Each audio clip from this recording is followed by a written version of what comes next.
Yes! But brilliant! I don't believe it! I swear I do not believe it! And they are back on terms!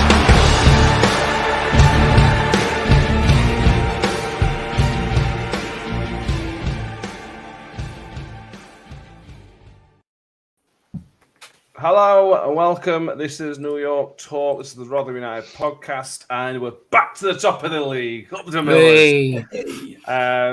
So that's part of what we're going to talk about tonight. It was on the field. It was a brilliant day for the Millers. The result for us, the results for everybody else. It could not have been a more perfect day on the pitch yesterday. But I'll introduce everybody, and then we'll come on to the nonsense which we've got to talk about again. Michael is back with us. Hello, Michael. Hello. Danny's back with us. Thank you for joining us, Danny. Hello, everybody. And Benjamin's with us again, but be warned, he is watching the playoffs, so his attention may well be elsewhere. Hello. So let's start with this stuff.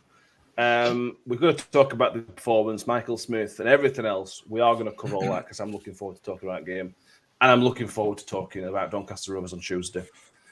But the second away game in a row, we're having to start the show, and the club are having to put statements out because of fan behaviour. And I use the word fan very specifically there because on this occasion, it was clearly just one fan. Now, if you've not seen the story, I'll briefly talk about the incident, but I know 95% of everybody will know. The game was stopped yesterday, very briefly, around just at the hour mark, because the assistant referee had been hit on the back of the head with a missile, as the word used by the club. He didn't, obviously, with his back to the stand, he didn't know what it was. It turns out it may well be chewing gum. Not the point, but that appears to be what the missile was. Play was then briefly stopped. Richard Wood came over and had a word with the fans. The game was restarted. The linesman then stopped about 10, 15 minutes later. He came off. At the time, I thought he'd done his hamstring. He was feeling his hamstring, but it turns out it was some sort of effect from getting hit on the back of the head. Disorientation or whatever it was. So that's what's happened. The club put out, again, much like the Fleetwood game, they put out a swift, good statement. Paul Warne came out with some strong comments post-game, which, again, I think 95% of people agree with. I tweeted something similar to this. I will put different words on it now, but if you throw something at somebody else anywhere, but especially at a football match, you don't deserve to be allowed to go to football matches. You shouldn't be allowed. It is beyond stupid. And I cannot understand why you think that is an acceptable way to behave in civilized people, in civilized company. It is stupid, and we do not want you supporting our football club. Don't want it. And I'm sure Mick, Danny, and Ben agree with me. I'm sure 95% of people agree with us. We don't want you and your type coming to our games. Please stop coming. I don't know if you were involved in this at Fleetwood, and I don't care. Please just go away. Boys, anything you want to add? I'll have my little rant about that particular group in a moment, so I open the floor to Mick and Ben first. Well, I think people are being a bit harsh, to be honest, on this person. You know, I mean, the nasty man, that nasty linesman didn't give us a handball outside area a few seconds earlier, and Mummy's not there to look after these people and give them what they want, is she? So, you know, they're going to stamp the feet. I'm obviously being sarcastic. It's little boys can't take the beer. Think they're all 20 men, you know, shouting off and doing whatever it is they're doing. It's just pathetic little imbeciles, aren't they? And as you quite rightly say, Matt, we don't want them at our club. We don't want any club, to be honest with you. And it's a worry. It's a big worry when you look at from a supporter's point of view. We're away at Doncaster on Tuesday night. We've got to get to Swilsborough in a couple of weeks. You know, people want to go to these away games. Actual football supporters want to go to these away games, have a good time, enjoy it, win, lose or draw. But it seems that for some reason these babies can't act. Not even can they not act losing. They can't even act not getting a decision going their way. It's remarkable. It's remarkable, and I don't know. It's just bizarre. I don't understand what these people have going through their minds, but I don't think there's a great deal, to be honest. It's just pathetic. I don't really think, to be honest, and I know we need to talk about it. I know it needs to be discussed. But you're just giving these people airtime. We're giving these people, they'll be smirking to themselves, thinking that they've got a little bit of attention, and they shouldn't be given any attention whatsoever, because that's all they crave. They need attention. On the flip side is that maybe they didn't know it was wrong, and hopefully this will. Give over. Well, I'm hoping more than anything else. I know this is me being very naive. I'm hoping that this gets through somebody's skull. That this is not acceptable. I know these are people who go to a football match looking to cause trouble, looking to be part of trouble. Until trouble comes their way, then they run a mile. You know what I mean? And it's just that culture that they're trying to sort of bring back from 70s and 80s when there were actual trouble at football matches. We actual people who actually fought. And I'm not saying that were right either, because that was pathetic, that was childish. But these people, they just don't give them the time of day, because they don't deserve it. They don't deserve to be part of our club or associated to our club in any way, shape, or form. They should be running up back home to mummy and let mummy give them what they want, and mummy give them the attention that they deserve, because that's all they crave, really, ultimately. Yeah. Danny, you were on the sidelines of it. Important to point out you didn't see the incident of whoever threw it, but you were at the sidelines of the group. Yeah, it is a particular group that we've had trouble with before. I'll start with any good story from the beginning. So basically, we all go in, and as a lot of people have heard me mention on the podcast, I travel with Kimmy Park away days. Great bunch of people. They raise a lot of money for Rotherham Hospice. They don't really take the money for themselves in the back pocket. Whatever profit on bus we get, it goes to the hospice, like in the hospice pot at the end of the season. So I travelled down with them. We've put our flag up on the bit of railing at the front of the stand, and then a lot from this weird pub feud that they've got with the Bridge Inn in town. I don't know the exact details behind it, so I won't speculate, but it was some of the lads who had travelled with them had said, "Oh, there's a Kimmy Park flag there. I'm going to burn it." It was one lad in particular who said that. And me being me, I was saying to my mate, "Do you want me to go and have a word with him because he's trying to undo your flag?" They're all like, "No, don't bother. He'll just kick off with us because he's obviously that sort of person."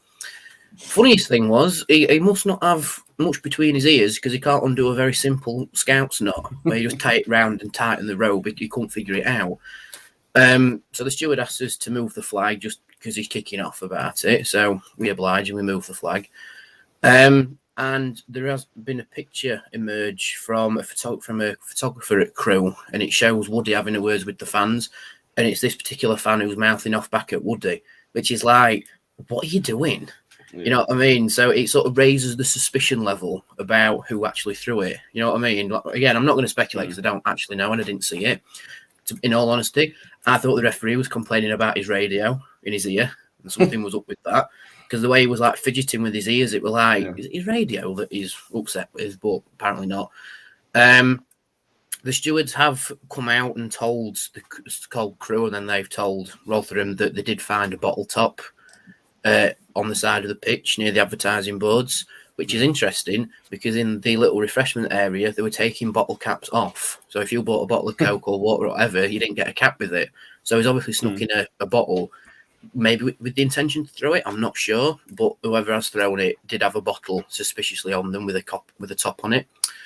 There was also chewing gum thrown at the linesman because I remember seeing it on the pitch. I thought initially it was a wet Walker's crisp because that's what I said to my mate. He's like, is that a crisp on the pitch? Who's thrown a crisp at the linesman? But no, it was chewing gum apparently. I don't know where people have got the coin rumour from, probably because it's like the standard thing, weirdly, that people throw. They throw like 2p's that they've got in the pocket. Again, why? What's up with you? But all I can say is at least we weren't fighting with each other. You know, that's the main difference to Fleetwood. It's still not right, and it shouldn't happen at football matches. And I echo what Mick said. If you can't behave yourselves at a football game, don't go. We don't want you here. You know what I mean? Times have changed since the 80s when they were scrapping with each other, and it was just a different era of football. And even the people who were involved in the 80s have grown up since then. They've got families. They've stopped doing it. So it's just act your age. You know what I mean? Act your age. You are lads between the ages of 18 and probably like 30. Act your age. You know what I mean? If you can't behave yourselves at a football game and you feel it's appropriate to throw something at an official because you disagree with the decision, what's up with you? I know. You know what I mean? Like, if you disagree with the decision, you can voice your anger at him, which is what's like part and parcel of football. It's what you do. You scream at the referee because he's got a decision wrong. But to throw something at him, like, what are you doing? Like, grow up, act your age, and if you can't, don't go. Go and support Chef Wednesday. They'll take you in. Yeah. It's people. Again, this is an important point. People try to trivialize that it's a piece of chewing gum. It doesn't matter if it's a piece of chewing gum. It doesn't matter what you've thrown. It's wrong. You shouldn't do it. The punishment should still be the same whether you've thrown a chewing gum or a coin. It's moronic. It's stupid. Please stop doing it. It's not trivial just because it's a piece of chewing gum. It's still it's a very serious incident. Ben, anything to add before we move on? Not really. I mean, everything's been kind of said already, hasn't it? Yeah, it is. Let's move on. Some comments, and we've got a lot to cover tonight, and we've wasted 10 minutes on that. We've got transfers to cover. We've got potential transfers. We've got a review, a preview, all sorts of stuff to cover tonight. So let's crack on. We've got with us. We've got Harvey Kelwick with us, George Hayes, Philip Rawlinson, Donna's with us, Russ Vernon's with us, Tom Brown, a Scottish Miller, is up with us. A couple of comments from you guys just before we on the instant we talk about Race Medley. Got to say, whoever the idiot was should be banned for life. As you look at the fan who died at Fulham, throwing anything should be not better. Puts things into perspective. The incident at Fulham.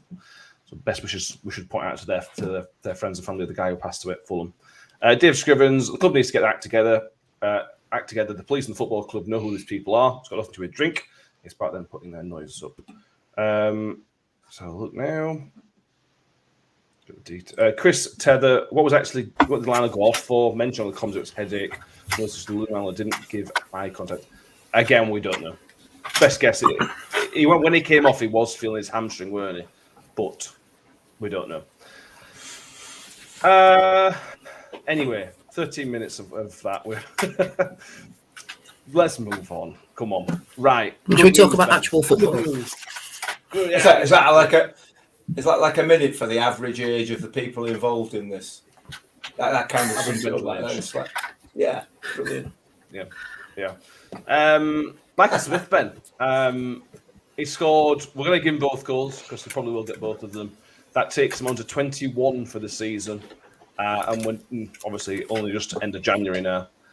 We've talked about him a lot, and I don't really know what else to add, Ben. That can heap more praise than him. Because he's just brilliant. I think he gets more praise when he scores, which I think is unjust because I think how he played yesterday is how he played how he played yesterday is how he plays every game. People just want to praise him when he scores, but he does that every single game. For me, he's man of the match every single game, just because it's you kind of get used to him playing well, so you don't see it as much. Do you know what I mean? I think he's irreplaceable. In my opinion, he's so good. Just everything about him, you know what I mean? It's so good. Yeah. Yeah, he has two different goals as well, Mick. Well, I suppose they're not really two crosses. Two crosses that he's attacked differently, is I suppose what I'm trying to say. The first one, he's had to be very brave because the keeper's coming at him. I saw their keeper get a bit of grief for the first goal, but it was left high and dry by his defenders. Smith got himself in a good position. The keeper's had to do something, and Smith's just been quicker. And that's all it is. They've both been brave. Smith quicker. Off you go 1-0. Well, I mean, we said it on the podcast on the preview, didn't we? You know that one of our best attacking moves is just kick it out for a goal kick. And along come Crewe, and David Artell, I would suggest, has probably got some questions to answer here, because they've got 2 or 3 19-year-olds, inexperienced 19-year-olds playing in a back three, and yet they still insisted on playing it out from the back. And within, I don't know, what was it, 7, 10, 8 minutes, whatever it was when we scored, they're already 1-0 down as a result of playing it out from the back. But instead of changing that up, they continue to do it. And it's like, to quote Ben, I'm not a football manager. However, we called this after the Pizza Trophy game. They just continually do, and immediately that the keeper plays the ball along that 6-yard box, they're under pressure. I mean, they got what they deserved as far as that's concerned. I mean, the disappointing part of it probably was that we didn't capitalise on that early goal. The conditions obviously didn't help. The wind was horrendous, and the playing surface, like we said again in the Pizza Trophy, it were a bit of a ploughed field, weren't it? You know, so you couldn't really play any passes on the floor, and you certainly couldn't play anything in the air to any sort of with any sort of accuracy. But yeah, I mean, it was a well worked, a good run from Smithy. A good, he positioned himself really, really well, and like you said, very brave. But that's what you expect from him, innit? Yeah, so. It's kind of a centre forward version of Woody almost, isn't he? He will put his head on it. It doesn't matter. But I'm with Ben. I mean, he's absolutely exceptional yesterday. There was one time, I don't know whether it was probably the first half, where the goal kick came from, or the clearance came from Josh Vickers, right up to their 18-yard box, caught on the wind, and Smithy just took it out of the air with his foot and just killed it dead. It's an 80-yard pass. And he's just took it out of the air, like somebody was stood two inches away from him. He's got a fantastic touch for a big man, and he's becoming more and more intelligent every game in the way that he plays. Fantastic. Yeah, it's just brilliant. Danny, the second goal again was a cross. We'll talk about how the foul came in a minute, but it was a different type of. He attacked it in a different way. The first one he had to sort of wait for it, but be brave. The second one was just get at it, and he got at it, and he got his reward. Yeah, he did. I was more or less bang in line with where the free kick was taken from, and I have to give credit to Barlasser on the absolute whip of a free kick it was. The way the ball moved in the air, it nearly defied physics. The way he's hit it, the curve on it. And then, Smith's got his head on it again. And I think the reason the goal stood was because of how powerful his header was. Because he's hit it hard enough to rebound off the keeper, rebound off the post, and then goes in. So if it's just a light tap with his head, the keeper would have saved it. But the sheer power of it is what carried it over the line. And you saw all the Crewe fans protesting that it wasn't in. It was. It was clearly over the line. And that's where the debate comes from. Is it an own goal from the goalkeeper? I don't think it is, because he's not really changed the direction of the ball. It's just like cannoned off him, and the referee even said after the game, behind as well. It. So it must have been on his line. So if we come from behind, it must have been past the line for him to hit him where it did for me. That's how I sort of read it. Yeah, but referees said he's giving it to Smithy, so that's 21 for Smith for the season, which is incredible for Smudge. Fair play to him, and if we go up this season, I reckon he'll sign a new contract easily. Wouldn't surprise me. If anybody's keeping tracks of his tally to get to the Alan Shearer's shirt, he's only on 18 because they're not counting Papa John's towards the 25. So it's still a way to go on that one, to be fair. He's only. I think it takes up to 56 goals for Rotherham United in total. 56 goals, which is not far off. At the minute, Adam Lafondra is our top scorer of the 21st century, 58. Smith is going to become our top scorer of the 21st century, which I know it's taken longer to do. But that record in itself, that's an amazing record when he gets there, because it is when. It's not an if, it's a when. John Morrell, Birmingham fan, who's not having the best weekend, but howling Birmingham anyway. Is Smith becoming the League One Jukovic? Concerns someone might come in for him tomorrow. It appears a few Championship clubs looking for forwards on the deadline. Ian Bradley says no chance. John, how much would it cost to take potentially promotion? Don London also, there's no way one would let him go. I think that's the thing, Danny. Ben, I'll go you on this one, Ben. In what circumstances would we sell Michael Smith? Yeah, I can't see it happening. Can you? no, because he's irreplaceable. There's no one in the Football League, in my opinion, that I've seen anyway, that comes even close to him, doing what he does. Obviously, you got like Vardy and that were better than him, but they're completely different players. So, to what he does and what he brings to a team is irreplaceable. So it would have to be 10 million. Millions. Yeah, it would have to be ridiculous. Ridiculous money for even to think about it, because, like I said, he's irreplaceable. I don't think anyone will come in for him. I don't see why he'd want to leave. They might sort of bring up and say. Yeah, at this point in the season, I don't see why he'd want to leave. He looks happy. I think if we stay, obviously, if we don't get promoted, I think he'll go. But I don't. At this point in the season, I don't see why he'd want to go. I don't see what'd interest him about leaving. Nor for anyone in the club. I don't think it'd suit anybody. I don't see him moving. Yeah. Yeah, and Chris Taylor also points out, we mentioned this a few weeks ago, the other thing with Smudge is that he's hardly out injured. I know, touch all you wood, Chris, touch wood. But he really isn't out injured. He missed a game a few weeks ago, didn't he? It was like the first game since he came to the club that he'd not been in the squad or something like that. He's just clearly one of the fittest guys out there. And like I said, it would take genuinely crazy money to take him this window. And to be fair, I think he knows that, doesn't he? So, yeah. And there was a last line on it. Sorry about that. Just to put a number on what it would take to get Smith out, you're talking probably 6 million plus. You're talking promotion compensation money. Yeah. So if a club comes in and pays us like 6 million for Smith, I don't think we'd say no. But is someone going to pay 6 million for Michael Smith? No, they're not. So we're just sat cushy with him. And Tony Stewart said he's just not going to sell him unless it is really crazy money. He said that with all of our key players, like Benny Barlasser, defenders as well. So it's just he's not going anywhere, and I'll put money on that. If I was a betting man, I'd put money on that. Yeah, I agree. And it's the Paul Davis match report that came out today, the last line of that, where Michael Smith sat at the end of the game, just FaceTiming his 2-year-old daughter. It's just beautiful, and that's the type of season he's having. Everything around him's brilliant. I just such love for Michael Smith. Love the guy.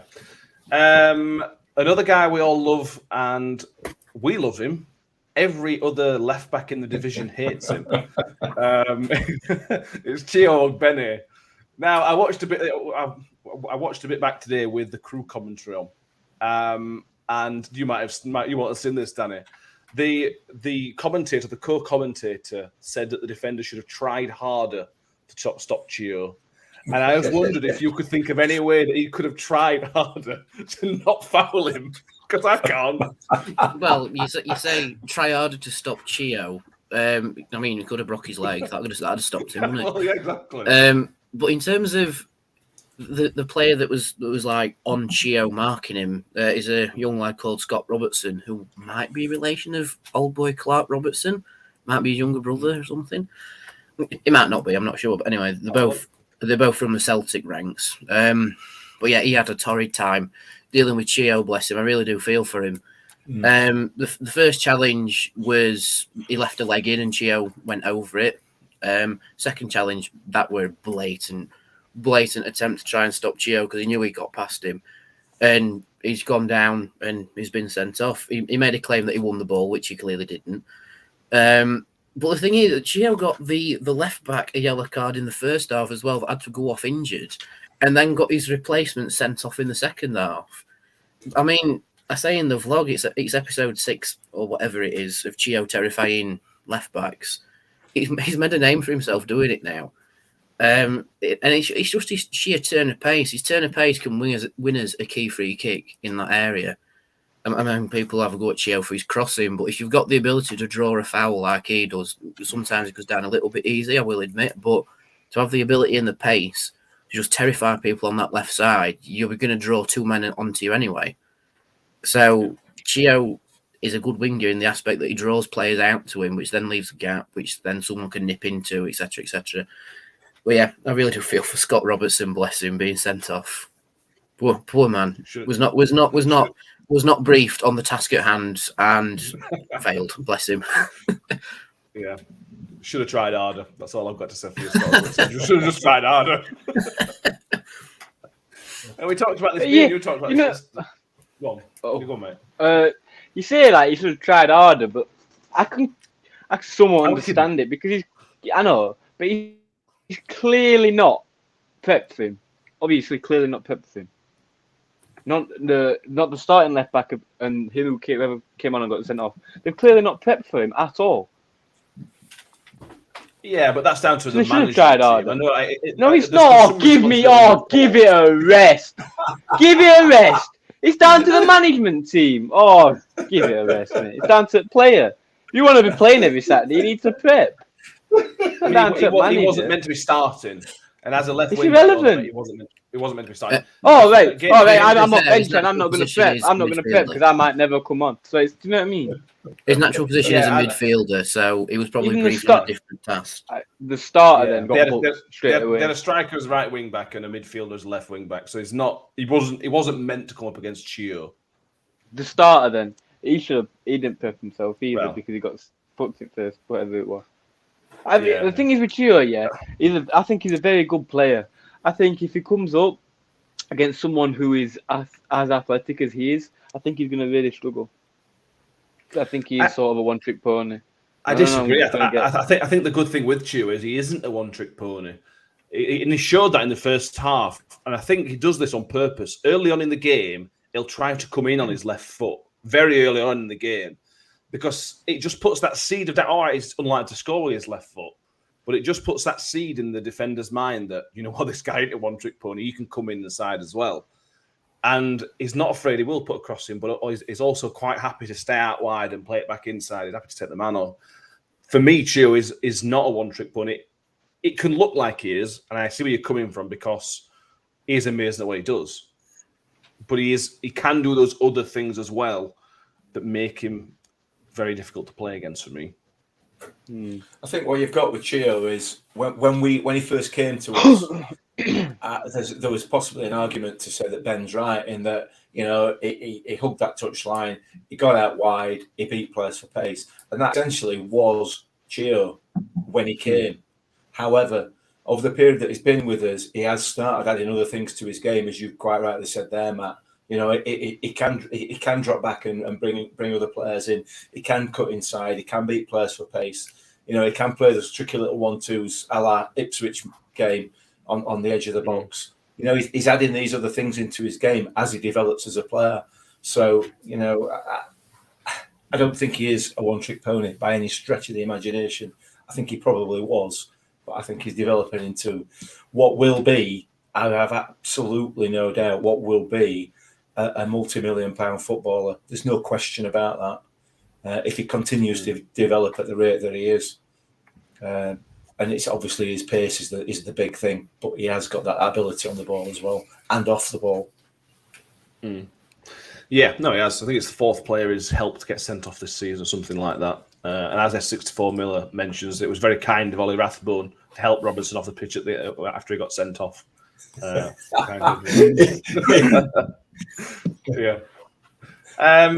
It was good though, Ben, because I thought what Chio did mixes off the ball. We changed the press yesterday because of how Crewe were trying to play out from the back. I don't understand why. We put Chio as the high press from goal kicks. Smith sort of sat back a little bit, but Chio was the man. Had to go close on the keeper. So Chio's happy to do all these other little jobs as well, aren't they? Which I think is really good. Yeah, I mean that's what you want, innit? Just doing what the manager says. Obviously, he's quick enough to press, and he clearly worked because, like you said, No point having an It's not attacking happened run. it's not happened in NFL. Well, someone just dropped a touchdown pass, but I'm speaking. I'm not focused on that. Someone just dropped a I pass could tell. in the end zone. I could tell. But oh, you've been Someone's dropped a pass. Butterfingers. Yeah. Do you want to turn this into a watch along for championship game?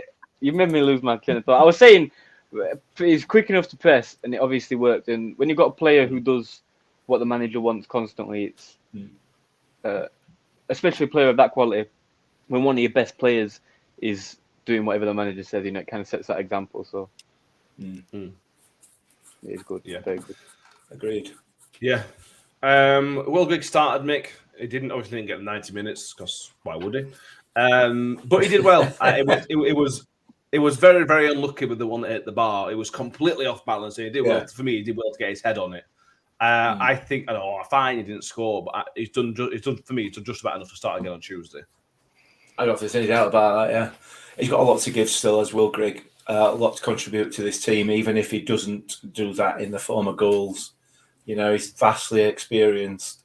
And he works hard. He presses. He gets involved heavily involved in the press. And defenders are going to be drawn to him first of all because of who he is. That he's got a reputation as being a goal scorer. He causes problems, and what he does do is what Chiedozie does up to a degree. He creates space for other players. So it's just, as far as Will Grigg's concerned, if he adds goals to his game for us, that would be an unbelievable bonus. But what he does at the moment and what he brings to the team at the moment is enough for me. I'd be happy if he doesn't. Well, obviously, I'd like him to score many times this season. However, if he continues to do what he does, he's just creating opportunities and space for other players to score. So I talked myself into a corner there, didn't I? What can I say? Yeah. We're missing goals, Danny, and we won 2-0, and Michael Smith's getting the goals. The concern for me is the goals have dried up a bit everywhere else. Wiles has stopped scoring. Barlas has not scored this month, I don't think. Rathbone doesn't score many anyway. The goals are not coming from the wing-backs. We could have won the game 4 or 5-0 yesterday, and based on how dominant, we weren't amazing, but we were dominant in the second half. It's maybe a slight concern that everybody else seems to have stopped scoring a little bit. Yeah, to a point. I mean, it's not like we've gone from winning games to drawing games 0-0 or losing them without scoring. But okay, we've lost 2 since early December where we've not scored. But for me, it's more of we're in the right positions, but it's just one of them strange turns in football where it just won't go in. You know what I mean? Like with Grigg, on another day, he might hit it like slightly on one more side of his head and it goes in instead of carrying off the bar. Smith might have got a hat trick. Wiles might have connected with a shot. Yeah, it's ifs and maybes in football, but I think because we're still winning games, it's not that much of a concern because it's that whole thing of we find a way to do it, whether that's Michael Smith scoring 2 headers or someone just poking it in off a line in whatever minute it is. Have other players drying up with goals is a concern? Yeah, maybe with Wiles, but we seem to not be shooting from distance as much as we were before. However, I have noticed Chio is having a crack at goal more often these days.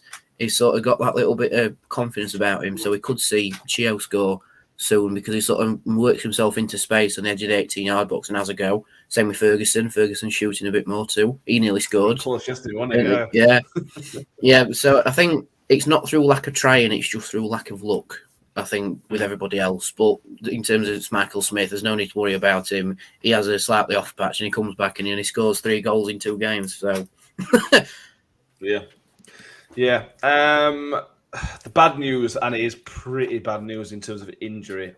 We've got a few people mention it. Where are we? Jay Boy, have you seen the reports of Reg? Seems like he's out for a while. Warnoy looking for a replacement, which is interesting. So if you've missed this only came out today. I think I didn't see anything yesterday. I think it's only come out today that Reg looks like he's done his hamstring.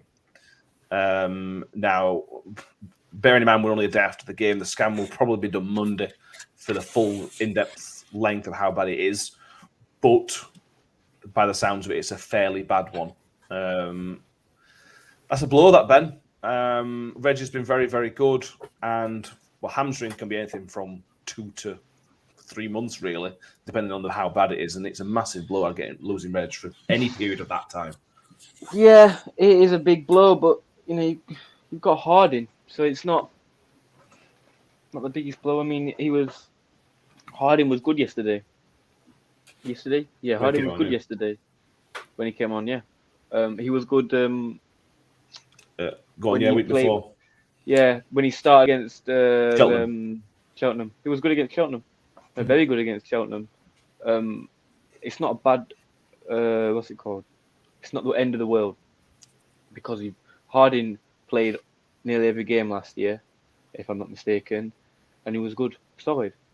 And that was in the Championship. So, yeah, it's not the end of the world. Obviously, Reg brings something different. But, yeah, it is what it is, isn't it? Hopefully, it's not out for too long. But, yeah. Yeah, you got to bear in mind we've got Angus back any time now. Really, he's been in the squad for a month or so, so maybe he's not fully match fit. But if we now needed him, he is available to come in, which is good. I would be surprised if we went out and got a replacement in. Very surprised because I think we've got the depth anyway.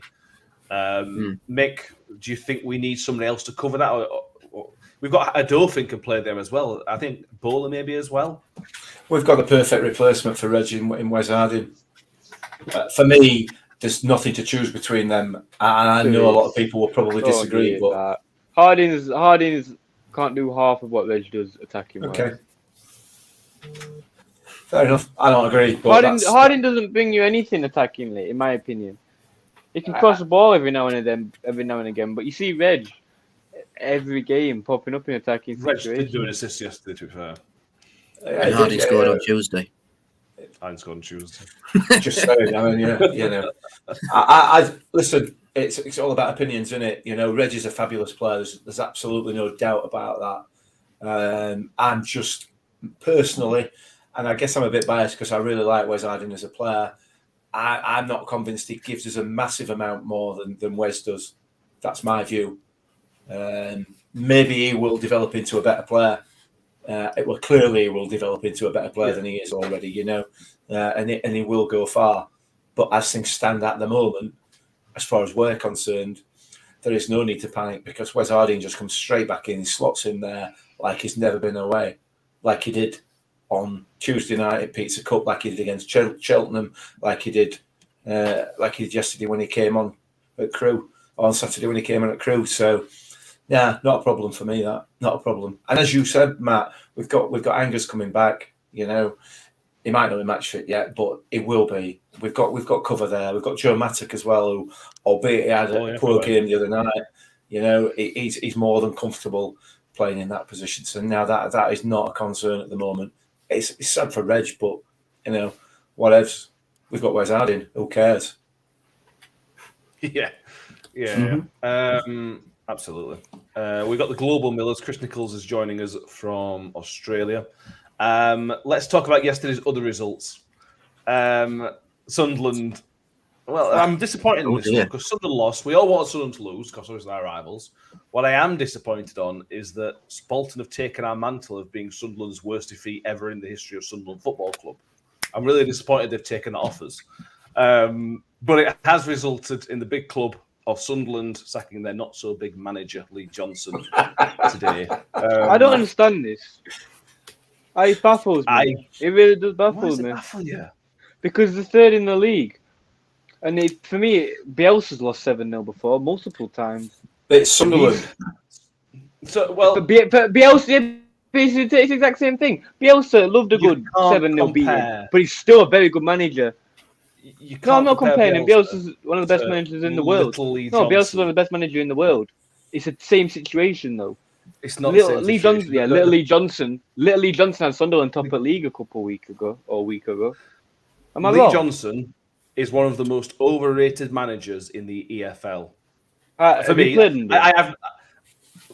Well, look at what he's done. Go on, tell me what he's Have you done. played under him? Should we just sit here quietly and make you listen to it? Yeah, well, Have you played under him? You can't I'll drink a say beer. anything about him. When I say overrated, I mean he has achieved nothing in football as a manager. Okay. He took Barnsley from at the bottom of League One and ran off before we could get them anywhere near promotion. He went to Bristol City and undertook one of their heaviest investment in players in Bristol City history and couldn't even make the playoffs. He's then come to Sunderland, one of the best backed clubs financially in this division, and he's getting spanked on a semi-regular basis by us, who are a very good team, Bolton, who are not a very good team. Whoa. Let me just stop you there. Sorry, Ian Evans. If Ian Evans listening, sorry. They are the best team in League One. It sounds like I've got a vendetta against him, but I just do not rate him as a manager. You just don't like And him. It's just something about him, isn't there? It's just, I don't know what it is. He rates himself. He's got one of the biggest little man syndromes I've ever seen. And that's my worry, Danny, that I don't rate him as a manager. He's very streaky, and that's why he struggles to get teams promoted. If they nail this appointment, whatever it may be, that could put them back in contention. Yeah, it could do, or it could make them finish outside the playoffs. It's one of them things now where they'll either get new manager bounce or they'll just fall apart. And the thing is, they've done it right before the end of the transfer window, and every player that they've signed before that is a Lee Johnson player. I think the funniest thing is their new signing, Danny Barth. I think that's how you say it. He scored an own goal against Bolton as well. So well done, mate. But yeah, I see where you're coming from with Lee Johnson. I think the Sunderland board have probably panic sacked him, which I don't really. I sort of understand. Like generally, you sack someone after you've lost 6-0 to a team that's nowhere near you in the league. But like you said, Sunderland have had a pasting off a few teams this season. There's us, Bolton, and Portsmouth that have scored more than 4 past them. And I think the only other 2 teams to hit 6 goals in League One level, if you like, is us against Donny in the EFL Trophy, and then Ipswich against Donny. And now the other one's Bolton against Sunderland, which I think no one would expect in this division. We all expected now that Sunderland cracked on a little bit and got to the top of the league. Granted, it was a fluff from ourselves that got them there. You would have thought they would have cracked on a little bit, but to have that sort of peak and then lose 6-0 to Bolton, I think it's making a habit of it from Lee Johnson. Like he'll win Manager of the Month and then lose heavily. He'll then go on a little run and then lose heavily. And I think maybe the board's just had enough of it now. But now I think a lot of Sunderland fans are out for blood with Lee Johnson, but I don't think a lot of them expected the sacking. No, they probably didn't. John Morrell, he once impressed Pep with a PowerPoint presentation, so he must have achieved something. Yeah. Are we sure he did the PowerPoint presentation and not just that's stuck his name on the opening slide like we used to do in school? Um, Presentation by Daniel Douglas. I didn't know this, my mum did, but anyway, moving on. Yeah, Graham Falker from the What the Fuck podcaster we spoke to on the season referred to Lee Johnson as a LinkedIn manager because of the phrase, and that a PowerPoint presentation just fits into it, doesn't it? In contention, Adrak says here, in contention, they're in 3rd place. Yes, they are in 3rd place, but they're in 3rd place, 1 point behind a team with 4 games in hand, and 2 points behind another team with 2 games in hand. Yes, points on the board and everything like that. At the minute, they're not in contention. It's going to take work and a turnaround from us or Wigan. It's going to take a turnaround for them to come back into contention for me. I don't know. Make anything to add on Sunderland? Sunderland appear to me to be a club that are run by knee-jerk reactions. You know, that's that. I'm looking from the outside, so obviously I can't speak for sort of, you know, any sort of authority. But it just feels like, as a supporter of another club, that they are, you know, if something goes wrong, they'll do something about it. If that makes sense, you know. So they weren't scoring goals, so they spent £4 million in League One on a striker, who then didn't play.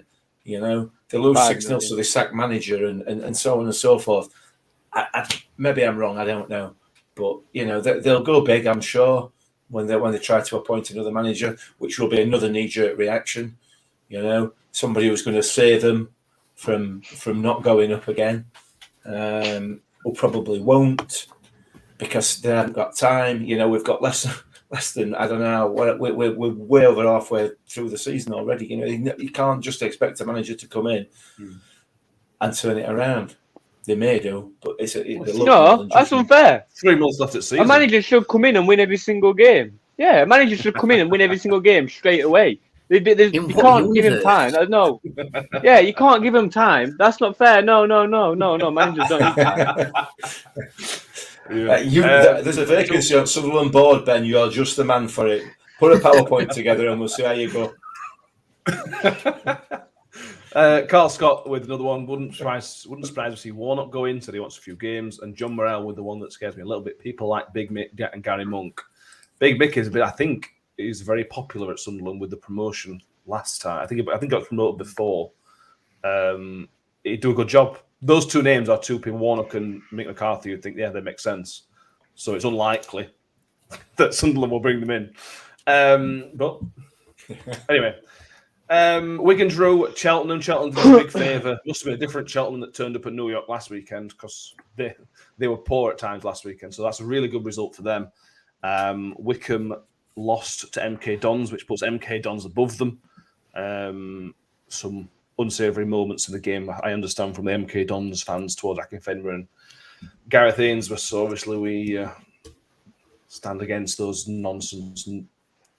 I was going to use another N word then, but I won't. People in the MK Dons end, so stop it. If you've been an idiot at football, just stop it. Transfer. We'll finish off on a couple of transfer bits before we talk about the South Yorkshire derby. The big news that dropped on Friday, Danny. Friday? Whenever? Yep, Friday. Georgie Kelly has been officially announced. We talked about it on the podcast. It was there. It was done, but it's been officially announced. Won't be ready for probably 2 to 3 weeks, maybe even longer than that. But on paper, it's a really good signing. Yeah, it is. It's definitely an investment in the future for him as well. 3.5-year deal. Similar sort of player to Smith in terms of being that target front man who can hold up the ball really well. So that will complement Michael Smith as well. Like if he does need to come off injury or just to save him for a few minutes for a Tuesday or whatever, when we've got the same option, if you like.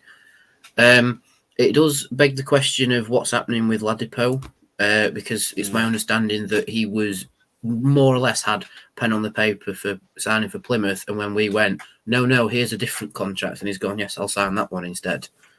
So we have sniped Plymouth out of signing Georgie Kelly. But I do want to say to Will Daniels, who submitted some sort of player report to some official at the club back in October about him. So all credit to this signing has to go to Will Daniels. Bravo. You know, absolutely. And all credit to me as well for finding out that it was coming to Rotherham because he followed us on Twitter. So if you want to find someone to congratulate about signing Georgie Kelly, Will Daniels is your first protocol, and then it's me. Yeah. If you ever wonder how influential this podcast is, you know, that's it. You know what I mean? We've got two guys. We have them on here. So if you want Rotherham news, this is the place to come. Yeah. He will take the number 12 shirt. Ben, it's difficult because obviously the League of Ireland, we don't know the standard. You called it Sunday League standard. We now know. I was joking. I was joking. Yeah, of course we were. We're going through it. But it is a step up. Paul once said it. It is a step up. And it's going to take him time, even if he's not match fit now. And when he is match fit, it's still going to take him time to adjust to the levels and physicality of English football. Yeah. I mean, I don't think he's a player that's going to come in and play every game. At the minute anyway, I think he's kind of going to be a backup for the near future anyway. So that'll give him time to get used to it, especially in training. Yeah, it's going to take him time. It takes time to adapt, but you know, we can't. I don't want to still be saying this in a year's time that we need to give him time. But yeah, I don't think he'll play straight away. I don't think he'll be that kind of guy. It'd be good if he makes more than 5 appearances this season. But I don't see where he fits into the team at the minute. Starting. Well, he takes Freddie's place on bench. Yeah. When he's fit, if you're not going to play Freddie, which he clearly doesn't want to, stick Freddie. If these are all big ifs and buts. Stick Freddie not on bench and put Kelly on bench as and when we need him because he wants to be here. Yeah. Now again, there's lots of moving parts to what I've just said, but that's how I see it. Make any thoughts on the? It's exciting to sign a player who scores goals. Signing a player is really exciting. Signing a striker is even more exciting. Scoring a striker who's just come from a club where he scored a hatful of goals is really, really exciting as a fan. For me, isn't it? Well, I mean, he comes with a big reputation. I think was it 22 goals in 18 games, something like that in League of Ireland. Well, yeah. Like Ben says, it's not League One level, but I'm getting my stuff ready to throw at him if he doesn't score a hat-trick in his first game. I've got my chewing gum all lined up already because it's just not acceptable. That no, I mean, what Ben said there. You know, we don't want to be saying he's one for the future in a year's time. He said that. We were saying that about Michael Smith. You know, he'd been here a year, and he was like, "Well, is he going to develop? Is he going to get any better? Is he just going to be that big man up front?" And it took him time to get to the level he's at now. So we'll see. It's a good. Listen, I trust this recruitment team. They have not made that I can think of. We're possibly, and I guess I'm being a bit harsh here, bearing in mind the number of goals he's scored, with the exception of Freddie, they've hit the nail on the head in terms of work rate, yeah. You know, in terms of players that come in and fit into that maybe Tilt as well, if we're being critical. Tilt as well. Possibly, yeah. I'll take that one. Flojo. Other than that, say again. Flojo, George Hurst. Anyway, like I was saying, if we ignore last season, I'm pleased to see him here. Yeah, all right. They've made a few mistakes, but the gems They've made Michael Smith. Yeah, and Bennett. The gems that they have found. And Volks and Ajayi. Rathbone, Ajayi, Volks. Well, Volks were previous, weren't they? Yeah. But yeah, I mean, you know, wow. Wes Harding, Victor Johansson. The list goes on and on and on. You know, it does seem that with this recruitment team, when they sign a player permanently, they are always a lot better than players we get in on loan. I think Reggie's the only recent exception to that. Because we've brought Flojo in on loan, Hurst in on loan, Lewis Wing to a point, and you've got what lad called who we had on loan from Rangers. Jake Hasty. Yeah. With the loan players, they seem to be the exception to the work rate rule, if you like. But whenever we get a player in on a permanent, they always knuckle down and go get it. Like we've seen that with Smith, Ogbene, Victor, who else? Harding as well, Barlasser, Rathburn, Lindsay, Miller. All of them have knuckled down and put the graft in to try and improve as players, and they have done. So yeah, I think that's overall probably why Georgie Kelly signed for us, because he knows our track record and we can improve him. But I also think there is a little slight underlying thing that may have tempted him, is that we have the number 12 shirt available and Plymouth don't. So that might have turned his head even more. I got to the contract and gone, if we get him on the podcast, we'll ask about it. So if Sam Todd's watching, or who watches this in future, Georgie Kelly and just go, yeah, podcast lads want to speak to you. Why have you got the number 12 shirt? But that's the thing with football, is it could be as simple as we've got the number 12 shirt and Plymouth don't, 'cause it's like their retired fan number, like all the 12th man sort of thing. It could be as simple as, they've retired it. It's their mascot who wears the number 12 shirt for the fans, because they're the 12th man. I think Redmond did that as well. I think. Yeah, but oddly enough, the last player to wear the number 12 shirt in an outfield position was Stephen Kelly. No relation, but was it really? Yeah, Lewis Price wore it in goal, but the last outfield player was Stephen Kelly, who was also Irish, which is quite odd. But anyway, that's brilliant. So, and then tomorrow on Monday, the rumour are, and it sounds pretty solid. Jordi Osai-Tutu is expected to sign on loan from Arsenal. He is a right back. Also will play as a right wing back. He has had loans at VfL Bochum in the Bundesliga 2. He was on loan at Cardiff in 2020-21, and at Forest last season. but only played 12 games combined in the Championship. So I don't know what to expect. If he's at Arsenal, he must be a decent player. There must be something about him. But essentially, it's going to be back up to Chio. So even if he turns out to be a bit rubbish, it just takes the pressure off Chio a little bit. Danny, do you know anything much about this guy? I've looked and not seen a great deal. He has had, excuse me, he has had a bit of a torrid time with injuries, which is why Warren's comments about this loan signing being done and sorted, but he won't be here for another week, does probably confirm it's Geordie. If he took the injury at Forest and they cut his loan short to focus on his rehabilitation.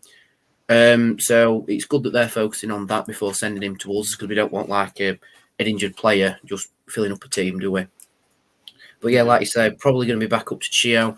Takes the pressure off Chio a little bit, because I think Chio is slightly worried about getting injured long term now, because he's had it before, and he is getting chopped down in challenges quite often, because I have seen him back out of crunch challenges, probably because he knows that there's no that pacey backup in his position. We have got Harding, yes, but not like a Chio level pace sort of player. But apparently, from what I've heard, he is a very quick right-sided player, which would be great backup. So if Chio needs to be rested for like a Tuesday game, or he's picked up a knock or something, we have got adequate cover coming in, which is great. The one thing I have seen is that, going back to the potential incoming for Reg, is people worrying about us panic buying a defender. I can't see us panic buying anybody. The one exception might be the lad who's just been released from Ipswich, because we've been after him for quite a little bit.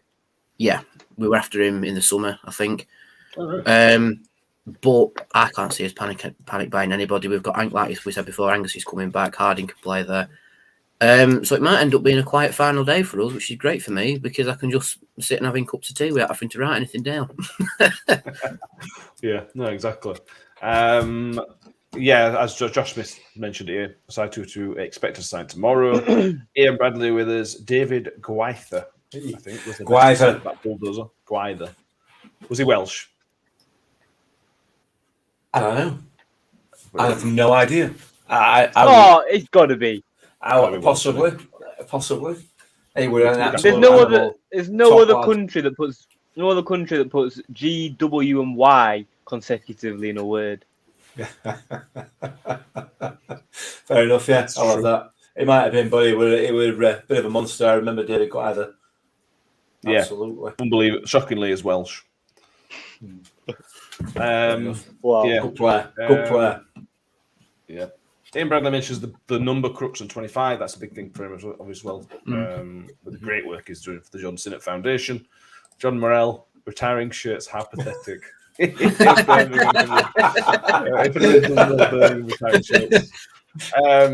Bradley, the best number 12 in the Rotherham shirt was Stuart Talbot. A fantastic midfielder back in the late 90s, early 2000s. So, yeah. That's just about any transfer stuff we've got for now. If we remember anything over the next 10 minutes, we will talk about it. But I think that's it for now, roughly. Are you telling me Iniesta's not coming then? Is he not manager now? Or is that Chandler? No, it's I thought he was coming to play for us. I thought Iniesta was retired. Yeah, I thought he was coming to us. Sorry, there was a rumour that he was coming for us. I started rumour, obviously, but let's move on to Doncaster Rovers. A few bits of business I need to get out of the way in this one. So Russ Vernon with this information. Thank you, Russ, for letting me know. I'm going to pass this information on. Anybody not going, it's not on iFollow. Even though it's a Tuesday night game, the game is not on iFollow. You can't pay your £10 to watch this. From my understanding is it was a Saturday afternoon game, which obviously means you can't watch it. When it gets moved to a Tuesday, it's the home team's decision whether it's an iFollow or not. And apparently Donny have decided it's not going to be an iFollow. So it's Donny trying to get more fans in, right? Okay. Yes, but apparently we did this to Lincoln when we went to play Lincoln on that Tuesday night. We decided not to put an iFollow. I don't agree with that. I don't agree with it, but that's just one of those things. And referee is Scott Oldham. He last refereed us away at Charlton. He was the man that should have sent Icky off, really, for the second yellow. yeah, I understand that we've finished the review of the Crewe game, but I have 2 points to make. And I have to say this. I'm sorry, I should have mentioned it earlier. Michael Ehekwe gets booked, there is no way on this earth, in any universe, ever is that a booking or a foul. No way on this earth. The ball that Michael Ehekwe won had already landed in the other half of the pitch before there were any contact between the two players. He absolutely, so early on the ball, that is not a foul. That was a shocking decision. And to book him as well was just bizarre. And secondly, if that foul on Michael Smith in the second half is not a penalty, I no longer understand the rules of football, because he absolutely cleaned both legs out and had got nowhere near the ball, and he just play on. It was unbelievable. It was unbelievable, Jeff. The Smith one was one of them where you see it and you just assume he's going to give a penalty because he kicked him up in air. It's a penalty, and then he didn't give it. I'm still amazed about that, to be honest with you. Still amazed. John Morell again. Was it the referee Ward or did you? Finish us in Gavin Ward's instance on Friday. Watch the Richard Wood podcast because, we know. Listen, you got in trouble for those comments, but anyway. All Gavin Ward did on Friday was proved exactly the point that I've made about him every time we've talked about him. Come on, we've gone an hour long already. Bring it back to move on. So a couple of stats, which again, Mick, you'll enjoy these. We have never won in the league at the Keep Moat, even though it's not called the Keep Moat anymore. Anyway, we obviously won this season. The Eco something or other, isn't it? Yeah, some nonsense. We've never won in the league at Keep Moat. That's right. What? Good listen. It's only been on 2 weeks. Oh no, and we drew, didn't we? We drew when we scored in last minute, didn't we? Yeah. Great moment. And we haven't won in Doncaster since 1997, again in the league. That was a 3-0 victory. The season they got relegated. Cheryl Stone, Eco Power. That's the name of the stadium. So, there we go. There's a lot of people worried about Tuesday. It's a derby, so I understand people's worried. Ian Bradley, I'm terrified of Tuesday.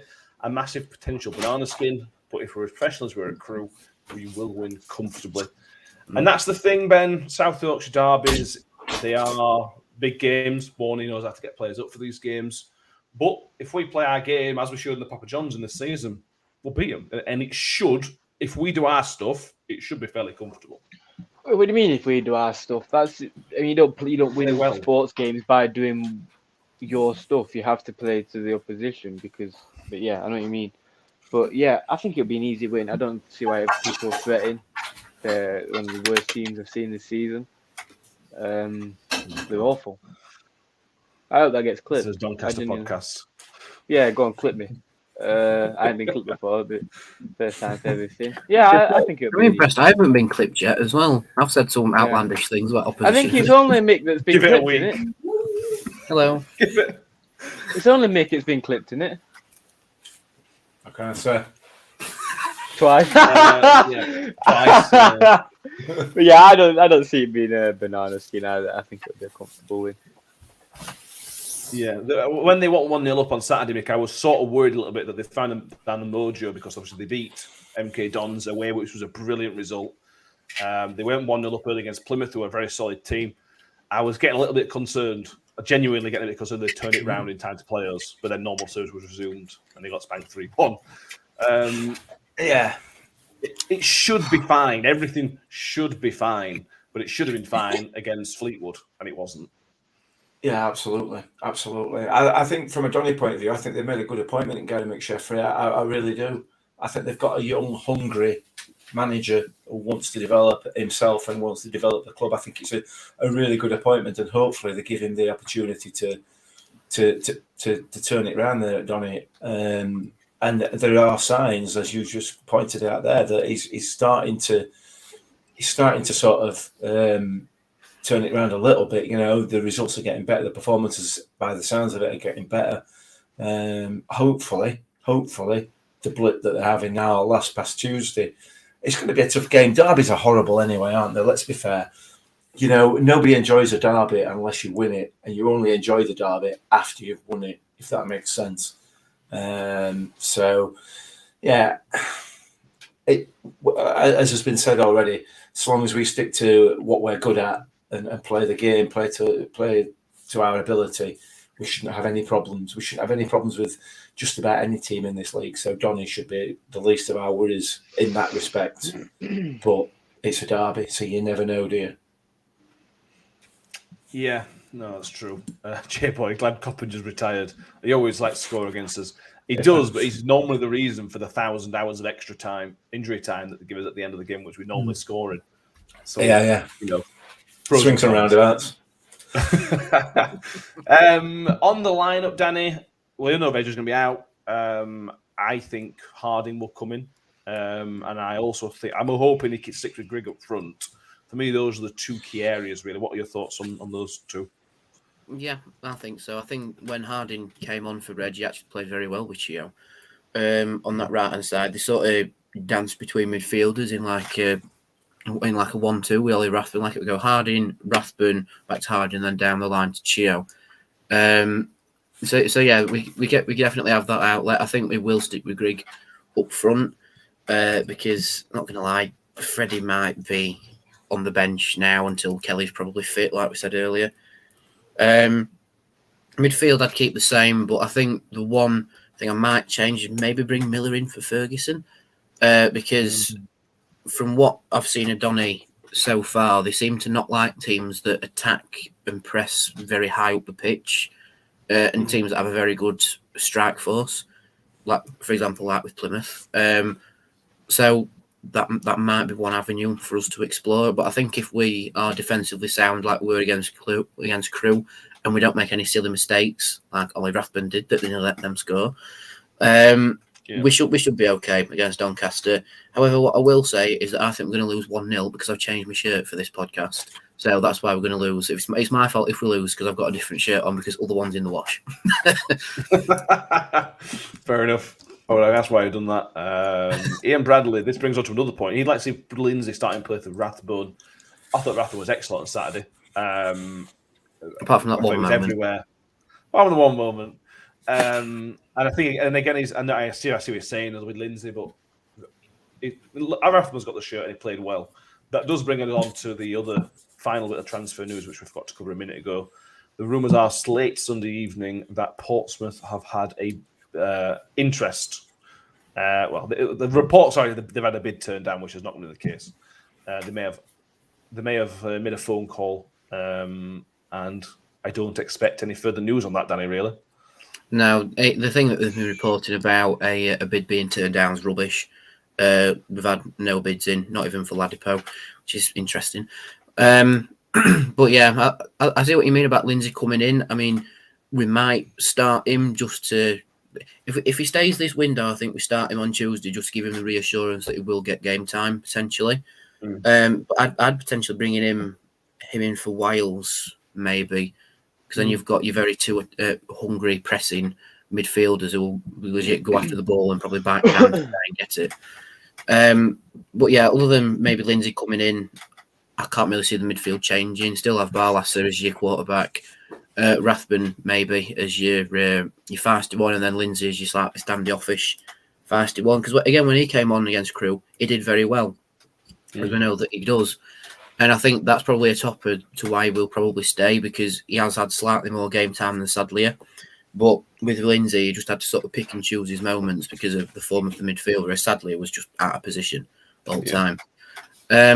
So yeah, I can see Lindsay coming in potentially. Yeah, we talked about Sadlier leaving. Anybody who missed that, he's gone to Bolton. There's not really much to cover on him, unfortunately.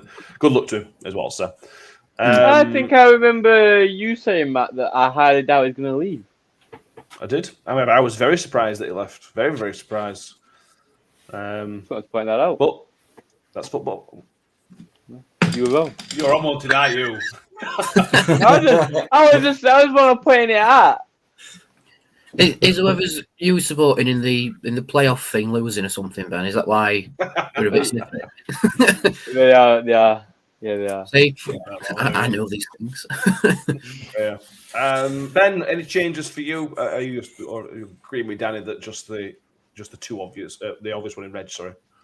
Yeah, I mean, I don't see why not. It's working, isn't it? So, unless there's been some major performance decline.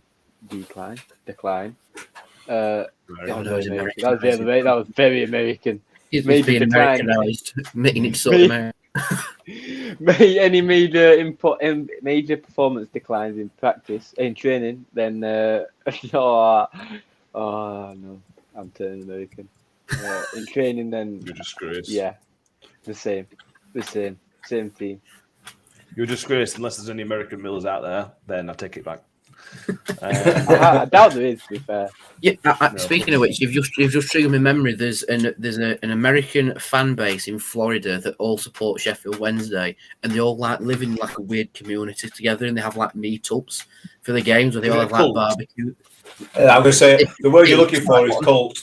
Yeah, because they all sort of meet up and have barbecues and then watch the Wednesday game. And they're all there in the stripe, red and blue and white stripes, and it's just. That's a bit weird. Bear in mind, none of you will have seen Sheffield in your life. Well, whereabouts in Florida is it? Orlando, I think. One of the suburbs in Orlando, I think. To be fair, they could have been watching Kaká play for Orlando, but you picked Sheffield Wednesday, obviously, wouldn't you? Obviously. Yeah, obviously, over Kaká. Anything else? Anyone for any more? We've gone fairly, very long. I will going to skip predictions because it's South Yorkshire derby because it's pointless. Ben, does that mean somebody scored? Yeah, touchdown for Bengals. Cool. Anything else that's not NFL related? No, I don't think so. Other than I have heard that if you are going on a coach or on the train to Doncaster, you are straight in the ground. There is no messing about from South Yorkshire Police. You are just going to the ground, no faffing about. And apparently... And if you drive it, the parking's terrible. Yeah, if you're driving, the parking's terrible as well, but you've got freedom to roam about a little bit. And apparently there's going to be no alcohol in the away end either, due to our recent exploits. Yeah. So That's fair. Yeah, That's fair. Yeah, if there is, and if there is, and they've somehow forgotten to turn the beer taps off, I do apologise for upsetting everybody. But it's just what I've heard from a few people that they're going to stop alcohol being served. But we are near enough at 3,000 fans going. Near enough. I think we've sold roughly 2,700 so far, which is impressive for a Tuesday night. Bearing in mind, Donny brought 1,700 on a Saturday. So yeah, it's going to be a good day, I think. But if we lose, it depends if they all behave themselves, doesn't it? Yeah, no. Exactly. Depends if So all boys behave Hopefully themselves. they've all been at work and hadn't had time to get too drunk. Work? That's the School. Isn't it? Well, school. Right. Can't wait. I'm looking forward to it. Hopefully we'll be at our first league win at the Cool Power Stadium. I know Mick don't like derbies. I like it. I like derbies. How can you not like derbies? That's passion. Well, you won't be there, Ben. Ben's back in London. No. Can't even pay tenner. Can't even pay tenner to watch it in iFollow. No. You have to get one of them dodgy fire sticks and watch it, man. Yeah. Do that. I probably will Do that. But we'll be there. So I'm really looking forward to seeing everybody there. So on Tuesday night, and hopefully we can come home with 3 points. And we pointed this. We've gone really long, but if we win on Tuesday and win on Saturday, we'll be like almost 8 points clear of Wickham, and we'll be even further because they're not playing on Saturday either. There's just this could be a key week for us if we pick up 6 points like on Tuesday and Saturday with teams that are playing and aren't playing. It puts gaps there. It starts to put gaps in between these teams. It could be a crucial week in the season. If we don't win, it's not in the world. But if we win, it's massive. So no pressure. Thank you all who have stuck with us for this long time. Again, lots to talk about. Hope you've enjoyed it. We will be back on Thursday evening to look back at Doncaster, look ahead to Accrington Stanley. If you've not already watched it, go and watch Danny's matchday vlog from Crewe. You'll see the goals and stuff from there. One thing I will interject with is that I really hope the pies are a lot better at Doncaster than they were at Crewe, because I'm quite partial to Pucker pie. I really like the curry ones, but they were awful at Crewe. They were like trying to chew iron. They were horrible. So I really hope the Pucker Pies at Doncaster are better. Pray that they are. Yeah, I won't bet on it. But we will see you all on Thursday. Ben might not be with us because he hasn't watched the game, but that's fine. If you are watching on YouTube, make sure you subscribe to us. We really appreciate everybody that already has, but if you haven't already, do that for me. And Facebook and Twitter, make sure you follow us and like the page that is on there. Mick, it's been lovely. I'll see you Tuesday. You will. Danny, I might even see you Tuesday. Yeah, you might do. I'm bringing a mate with me. So it's his first experience watching a Rotherham game with me. So I hope we win for him. So sit next to them people again. Sit somewhere else. No, because my mate, he'll jump in and try and scrap with him, which isn't good. But anyway. No. Ben, I will not see you Tuesday. I'll text you. Thank you. Thank you everybody for watching, listening, get involved, and we'll see you next time. Cheers, guys. Bye.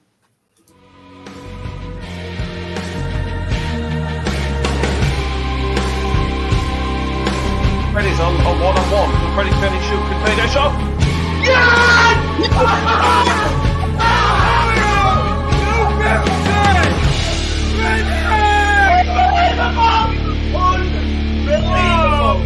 Apologies to the neighbours.